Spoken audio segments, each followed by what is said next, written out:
Mahirap kalaban ng Diyos, lalo na sa pag-ibig. Yan yung sinabi sa isang seminarista ng kalandian niya. Story time! Kwento to sa amin ng teacher namin. Bata pa lang daw siya, gusto na niya maging isang pare. So ang ginawa niya, pumasok siya sa isang seminaryo, nag-aral ng mabuti para magsilbi sa Panginoon. Masaya naman siya doon, pero minsan mahirap daw yung mga subjects. Pero buti na lang, marami siyang mga kaibigan. Madalas, nagbabasketball sila kapag meron silang libreng oras o kaya gumagala. Kapag walang pasok, kung saan-saan sila nakakarating. Madalas, umuwi siya sa pamilya niya sa probinsya. O kaya naman, gumigimik kasama yung mga kabarkada. Minsan, nagbabakasyon sa iba't ibang lugar. Pero bukod sa mga kaibigan, nagkaroon din siya ng kaibigan.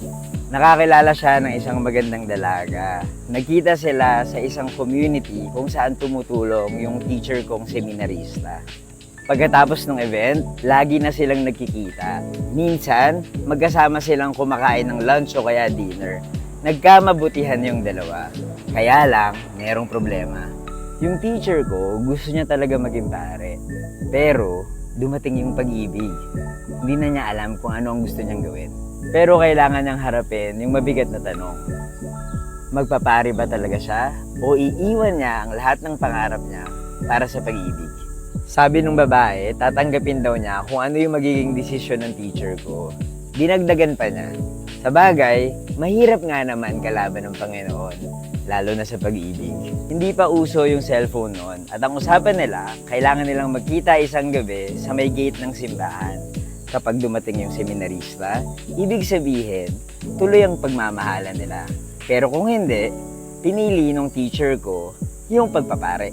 Naghintay ng matagal yung babae, pero hindi dumating yung teacher ko. Ibig sabihin, hindi talaga sila mag-workout. Pagkalipas ng ilang taon, nagkita sila sa isang event. May pamilya na yung babae. Tapos, nagkamustahan sila. Sabi nung babae sa teacher ko, "Oh, kamusta ka na? Ito, meron na akong anak." Sumagot yung teacher ko, "Ako rin, meron na rin akong anak." Hindi natuloy sa pagpapare yung teacher ko. At ito ang masaklap. Ang usapan nila, magkita sa gate, di ba?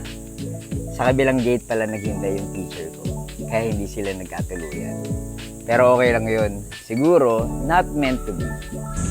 Sayang, di ba? Pero okay naman dahil masaya naman silang dalawa sa kanika nilang mga pamilya ngayon.